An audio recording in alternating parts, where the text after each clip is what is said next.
तो recently supreme court ने कहा लिसन, तुम चाहे एमपी हो, एमएलए हो, व्हाटएवर यू आर, पर ब्राइब लेने के लिए, घूस लेने के लिए, रिश्वत लेने के लिए इम्यूनिटी या प्रोटेक्शन नहीं मिलेगा।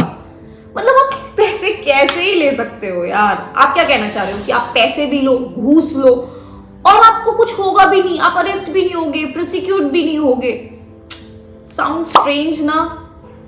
तो आइए आज इसी मुद्दे के बारे में बात करते हैं और समझते हैं कि एक्चुअली ये इशू है क्या। So hello everyone, this is Sakshi Gupta and you are watching Sakshi decodes. और आज हम एक ऐसे जजमेंट के बारे में बात करने वाले हैं जिसको लेके प्रधानमंत्री मोदी ने भी ट्वीट किया है कि स्वागतम, the whole India is welcoming this judgement. तो इस लैंडमार्क जजमेंट में 7 मेंबर जज bench including chief justice of India कहते हैं कि यू नो व्हाट, ब्राइबरी के लिए ना, घूसखोरी के लिए तुम्हें कोई इम्यूनिटी या प्रोटेक्शन नहीं मिलेगा, चाहे तुम हाउस में हो या ना हो। कोई भी इम्यूनिटी, कोई भी प्रोटेक्शन किसी को नहीं मिलेगा, चाहे वो एमपी हो, चाहे एमएलए हो। घूसखोरी के लिए किसी को कोई इम्यूनिटी नहीं मिलेगी। तो इसका मतलब ये है कि किसी भी हाउस में अगर एमपी या एमएलए किसी पर्टिकुलर पार्टी को वोट करने के लिए रिश्वत लेते हैं या फिर हाउस में कुछ बोलने के लिए रिश्वत लेते हैं तो उन्हें उसके लिए प्रोटेक्शन या इम्यूनिटी नहीं मिलेगी।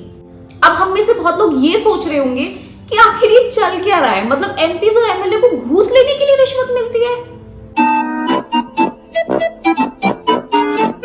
The actual answer is yes, उनके पास इम्यूनिटी होती है। So let's try and understand this topic very smoothly. तो कहानी शुरू होती है 1993 से, जब पीवी नरसिम्हा राव की गवर्नमेंट के अगेंस्ट नो कॉन्फिडेंस मोशन यानी कि अविश्वास प्रस्ताव पास हुआ था। उस टाइम ऐसे एलिगेशंस लगाए जा रहे हैं कि नरसिम्हा राव और कांग्रेस सरकार ने कुछ एमपीज को ब्राइब दिया था उनके फेवर में वोट करने के लिए नो कॉन्फिडेंस मोशन के दौरान। बिकॉज यू नो दैट कि उनकी सरकार के समय में बहुत multiple times no confidence motion pass हुआ था और actually he ran a minority government. तो ये केस जाता है सुप्रीम कोर्ट में। तो 1998 में 5 जज बेंच 3:2 की मेजोरिटी में, जो 3 फेवर में थे एंड 2 अगेंस्ट में थे, वो कहती है कि no, the sitting MP who took the bribe to vote should be given immunity under Article 105 subclause 2 and Article 194 subclause 2 of the Indian Constitution। मतलब कि जिन लोगों ने रिश्वत या ब्राइब ली है उन्हें इम्यूनिटी मिलेगी, उन्हें प्रोटेक्शन मिलेगा। किसके तहत? Article 105 subclause 2 and article 194 subclause 2 के तहत उन्हें अरेस्ट नहीं किया जाएगा। So this is what happened in 1993 and the decision taken in 1998। अब ये जिन आर्टिकल्स के तहत इन एमपीज और एमएलएस को इम्यूनिटी मिल रही है वो ब्राइब लेने के बाद भी, ये एक्चुअली है क्या?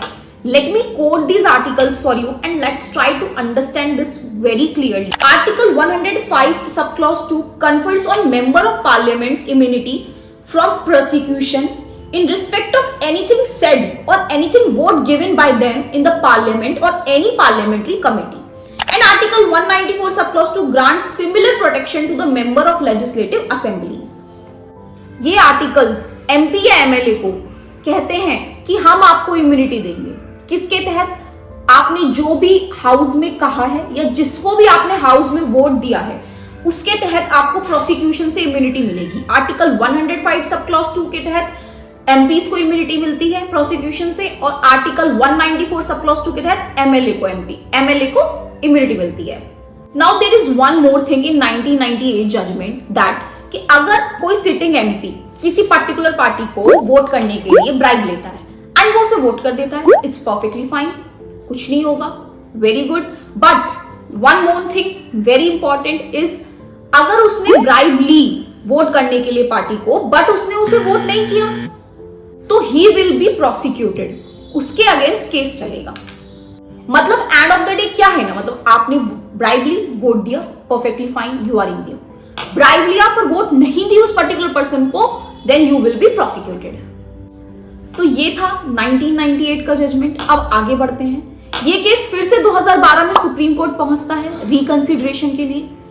अब क्या होता है, राज्यसभा इलेक्शंस की बात है। झारखंड की एक रीजनल पार्टी झारखंड मुक्ति मोर्चा की एमएलए सीता सोरेन के ऊपर एलिगेशंस लगते हैं कि उन्होंने एक स्पेसिफिक कैंडिडेट को वोट करने के लिए ब्राइब ली है।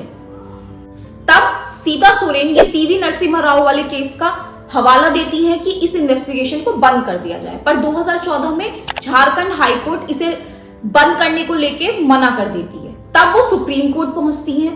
देन 2019 में उनकी अपील सुनी जाती है सुप्रीम कोर्ट में और ये ऑब्जर्व करा जाता है कि हाँ, पीवी नरसिम्हा राव वाले केस डायरेक्टली डील करता है इस टाइप के केसेस से, बट ये भी कहा जाता है कि ये डिसीजन बहुत नैरो मार्जिन के बेस पर लिया गया था। 3 लोग ही इसके फेवर में थे, 2 लोग इसके अगेंस्ट में भी थे, और ये इशू जो है एक पब्लिक इंपॉर्टेंस का मैटर है, इसलिए इसे लार्ज बेंच के लिए रेफर कर देना चाहिए। एंड फाइनली फाइनली साल 5 जज bench led by chief justice of India Chandrachud ने बोला कि हम इसे 7 जज बेंच के पास रेफर कर रहे हैं। और फाइनली इन 2024 7 जज बेंच ने ये लैंडमार्क डिसीजन दिया कि कोई भी एमपी या एमएलए किसी भी पार्टी को वोट करने के लिए या हाउस में कुछ भी बोलने के लिए अगर ब्राइब लेता है तो उसे कोई भी इम्यूनिटी या प्रोटेक्शन नहीं मिलेगा, वो प्रोसिक्यूट होगा, उसके अगेंस्ट चार्जेस लगेंगे। Whether by virtue of Articles 105 and 194 of the Constitution, a member of Parliament or the Legislative Assembly, as the case may be, can claim immunity from prosecution on a charge of bribery in a criminal court. We disagree with and overrule the judgment of the majority on this aspect. And finally, Supreme Court overruled its 1998 judgment of PV Narasimha Rao case. Even Supreme Court ने कहा कि अगर इसी तरीके से corruption और bribery MPs और MLAs करते रहे तो वो पब्लिक लाइफ में मोरालिटी को नष्ट कर देंगे। ब्राइब एक्सेप्ट करना खुद में ही एक ऑफेंस है, एक क्राइम है। सो द 7 जज बेंच ने ये बोला कि 5 जज बेंच ने 1998 में एरर कर दिया था इन आर्टिकल्स के इंटरप्रिटेशन को लेके, एंड नाउ वो इस एरर को करेक्ट कर रहे हैं। So this is the big change in India. And आज के लिए इतना ही। अगर आपको पसंद आया हो, like and share and subscribe. Thank you so much.